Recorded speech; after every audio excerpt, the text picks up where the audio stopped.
What makes me great? Well, I'm Berthena Jackson, and listen, I'm from Cleveland, Ohio. I'm just an old city girl, raised up with humble beginnings. I love my mama. My mama taught me a lot, but I've got to give credit to God because God created me. I'm here because of God. And so, what makes me great is I have purpose, I have potential, I have greatness in me. And let me tell you something, greatness does not have anything to do with my past or present successes. I don't care about accomplishments, that doesn't matter. What matters to me, what makes me great is that I am a servant leader. I love serving people. And my mother, when I grew up, she was the first one that taught me servant leadership. And I say that because I'm a girl, I'm the sister to 6 brothers, okay? And my mama didn't have time to take care of them 6 boys by herself. She relied on me, she depended on me to help her. And so before I even knew what servant leadership was all about, my mama knew and she taught me. I was the one that helped my mother helped my mother when she didn't have time to bathe my brothers. I did that. I helped to feed my brothers. I loved my brothers, so it wasn't a problem for me. I gave unselfishly to my brothers because I love them. And I carry that same attitude in the things that I do today. I'm still that person. I'm still that down-to-earth, authentic individual who loves people. And I've just carried that same attitude into the church, into my job, wherever I'm at. If I see you on the street, I'm giving you a hug. If I see an old lady walking across the street and she needs a hand, that's me. I'm going to give her a hand. If I have a brother or sister that's going through divorce recovery, and listen, they don't know what to do. They don't know how to navigate that murky water. They struggling. I'm gonna be that sister to say, listen, I got an encouraging word for you. I wanna lift you up. I wanna encourage you to do the great things that you are called to do. So that's what makes me great. And I just remember a story that I read in the Bible. When Jesus walked the earth, he was like, listen, you can be great, but you're not great until you start serving people unselfishly, until you start giving to people. Everything that you have, 100% of who you are, your gifts, your talents, use that to help other people. So I give credit to God for my greatness, and I give credit to my mama. My mama is awesome.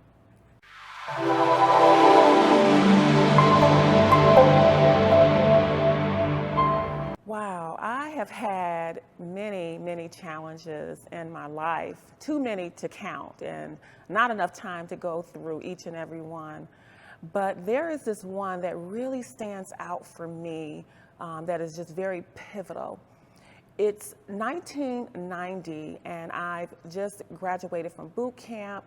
I am now in the United States Navy, and I've just reported to Charleston Naval Station, and I'm working in the chaplain's office. I am what you call a religious program specialist, and my job is to greet people when they come into the office. I am the gatekeeper to the chaplain's office, okay? And so nobody gets to the chaplain except they have to come through me first, basically.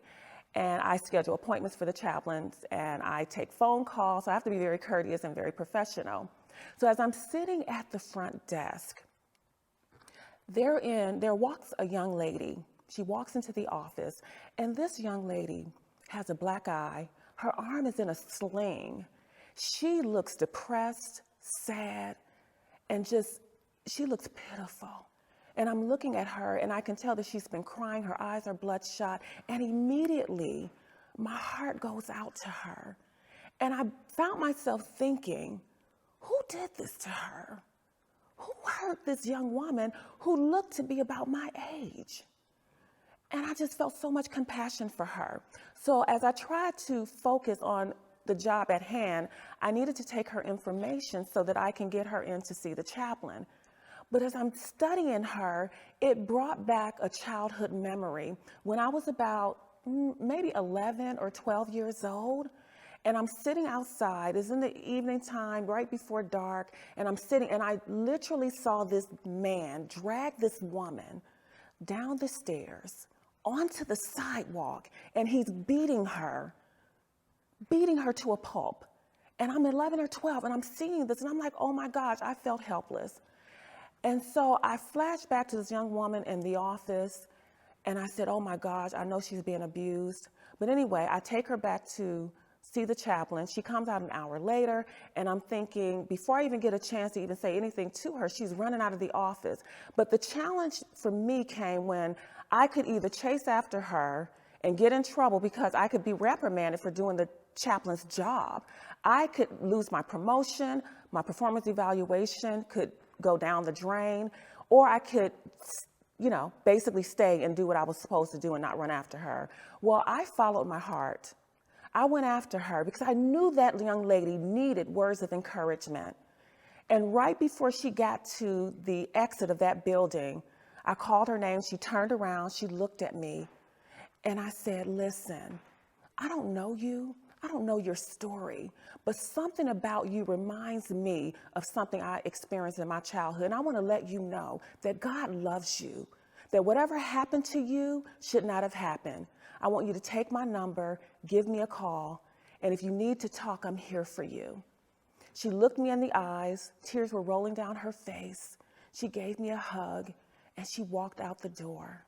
When I went back to the office, I expected to be in trouble. But the good thing that I did, I asked a coworker to cover for me, and that coworker covered for me, and the chaplain never had any idea of what I had just done. So I thank God that I answered that call, and now I know that I'm called to help women. So that's my story.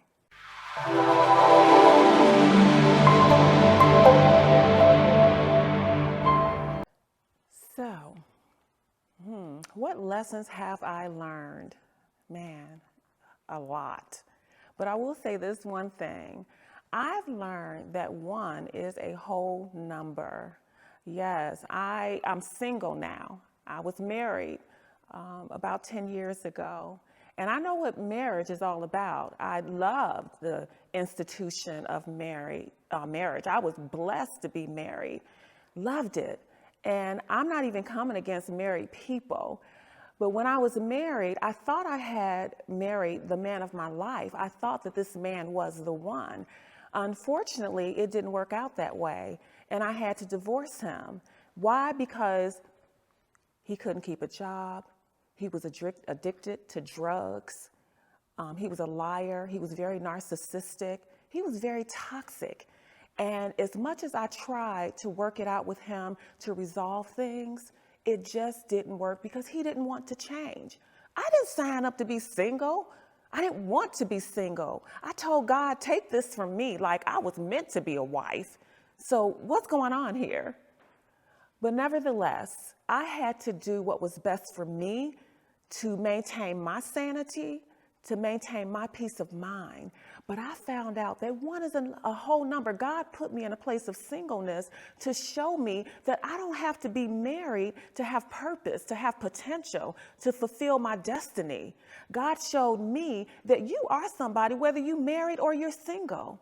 So now I see that in this life that I'm living, my singleness has been, it's been a great experience. I don't complain about it. I'm very content in my singleness, because let me tell you something. When you're single, you got more time to fulfill your purpose. You have more time to spend with God. You have more time to take trips, and you don't have to answer to anyone. You can get up when you feel that you want to get up.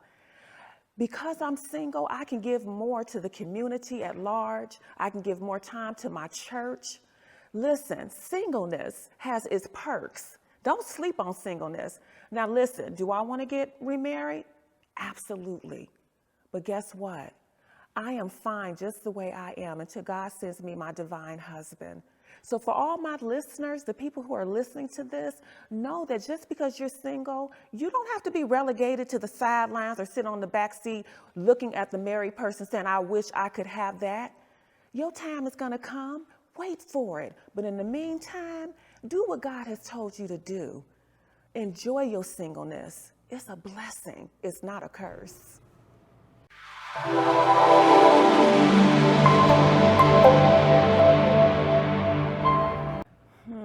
Somebody asked me the question, what would I tell my 21-year-old self? Whew. Let's see. The first thing I would tell my 21-year-old self, I would say, Berthena, baby girl, you got greatness in you. You are amazing. But I want you to be patient.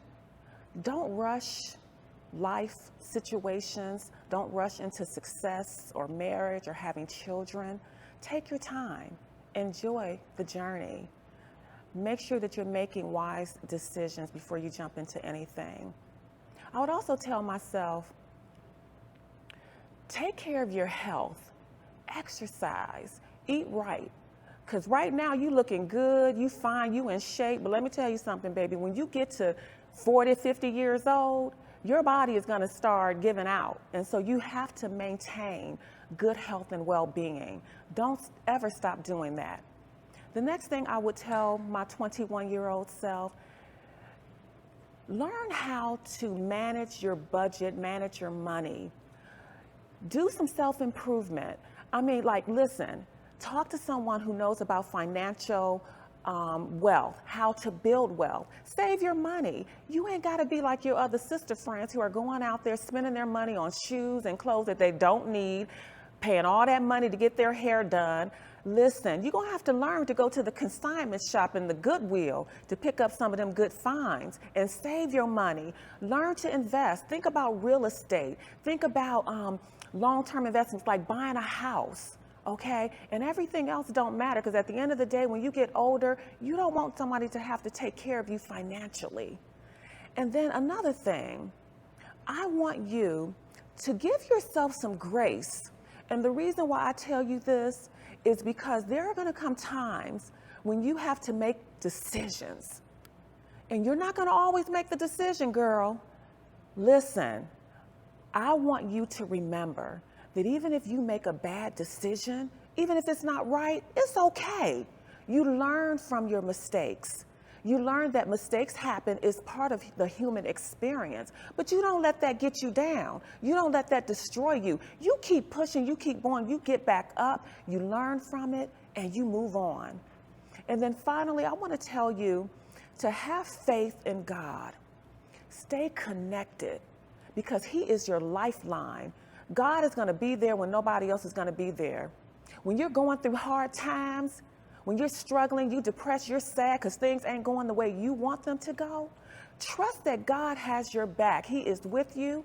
He said He would never leave you nor forsake you. Okay? So tap into that. All right? That's what I want you to do. I love you. Go out and do great things, girl. I believe in you. Okay? I love you.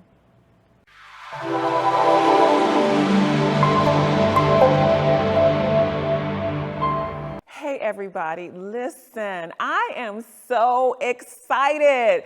I started the Empowering Great Women Academy. And so within this hub, within this platform, I have created what I call the Divorce Recovery online course. So this is all for my ladies who have gone through a divorce and they are just really having a hard time recovering from that divorce. They're having a hard time with forgiveness, setting boundaries, just rediscovering who they are after marriage. Listen, I've been through 2 divorces, not 1, but 2. So I know what that feels like. So I want to be able to offer my ladies that are out there, I want to be able to empower you all that you can recover from divorce, you can get through this, but you don't have to go it alone. I'm with you every step of the way. But listen, I'm not just offering recovery for divorce, I'm also wanting to offer you online courses that will inspire you and empower you to be the woman that God has created you to be. Okay, so I'm also creating something called the Purpose-Driven Woman.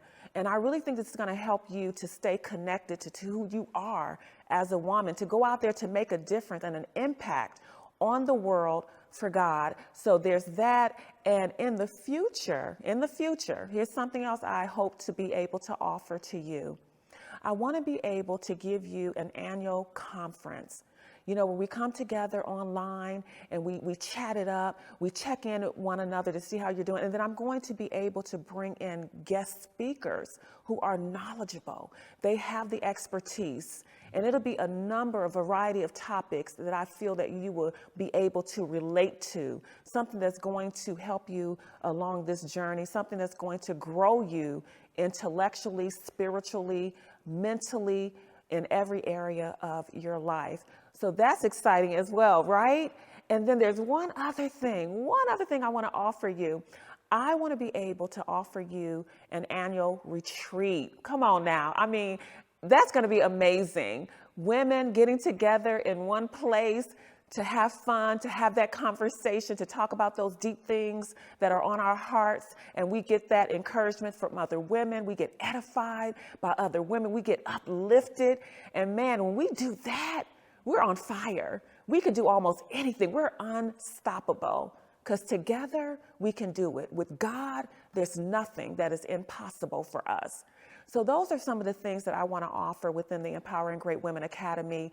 It is definitely a work in progress, but I know I'm going to get it accomplished. And when I do, you'll be the first one to know because I'm going to blast it all over social media. Everybody's going to know. And I want you to be able to pass that word on. And it's going to be a fabulous time. It's going to be an awesome time. I'm so excited about the Empowering Great Women Academy. And I hope you'll join me one day. God bless you.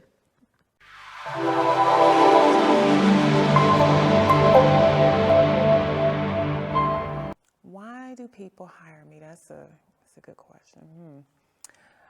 I would say that I am a very authentic individual. I'm very genuine.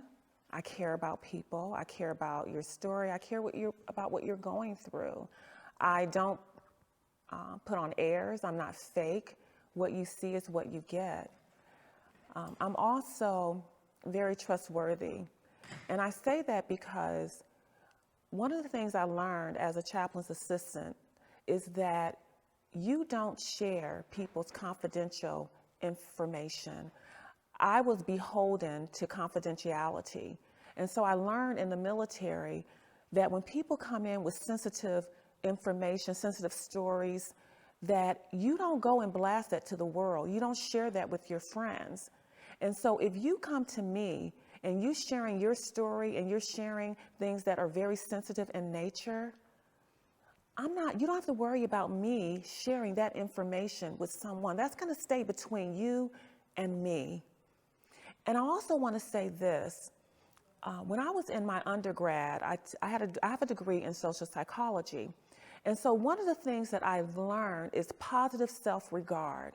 So what that means is that I'm with you where you are. I allow you to have the floor to discuss those things that mean the most to you. I don't try to steer the conversation in a different direction. I don't try to talk about things that concern me. You are my number one priority. I want to hear how I can help you. And that goes back to being that servant leader, to putting people before your own needs, serving people, caring for individuals. And so when I think about that positive self-regard, it's an opportunity for you to trust me with those things that mean the most to you. I don't judge you. I don't criticize. Why? Because listen, I've gone through some of that stuff. I understand. And by the way, Jesus was very relatable. He was all about relationship. It wasn't about what he could get out of you, how much money he could get from you. He gave unselfishly 100% of himself. And so I know I have a gift, I have talent, I have wisdom that I can impart to you. Things that I've gone through that I want to share with you at no cost. I'm not charging you nothing. I'm here to be a listening ear. I'm here to be empathetic and sympathetic. I know what that means, and I know what it means not to have that. I know what it means to be betrayed. I'm not here to betray you. I want you to trust me, and I want to gain your trust.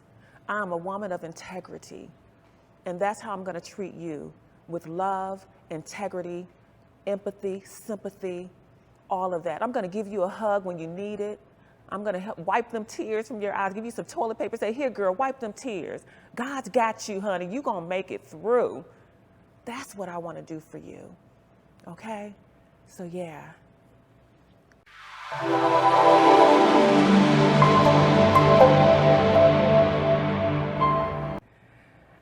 There is a lot that I have enjoyed as I've gone through this Making of an Entrepreneur DocuSeries. I mean, gosh, I could probably write a whole research paper on it, for real, for real. I would say that my encounters with Shay Brown has been absolutely amazing. He's been very professional.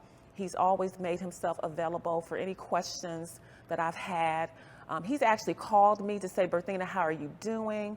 And I love that. I love that because there's a genuineness about Shay. He really cares about my success as an entrepreneur. And when he first offered this opportunity for me, I was a little hesitant, you know, because it required me to get on camera. But Shay, you know, has this way about him that helps you to relax.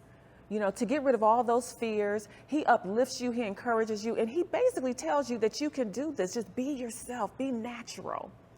And so this whole process has been absolutely amazing. He has a wonderful staff who has kept me informed of the process. I remember when Lauren was sending me emails on a regular basis to keep me up to speed. And if I needed to make a change, they didn't harass me. They didn't go off on me. They were just like, okay, we understand that things happen. And she's just been absolutely amazing. She is a sweetheart. I've enjoyed working with her. She answers my emails on time. There's no delay with that. And hey, y'all, listen, she played my favorite song, okay? She played Victory by Tri-Tibbet. Come on.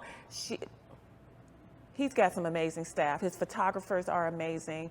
The studio is amazing. It's clean.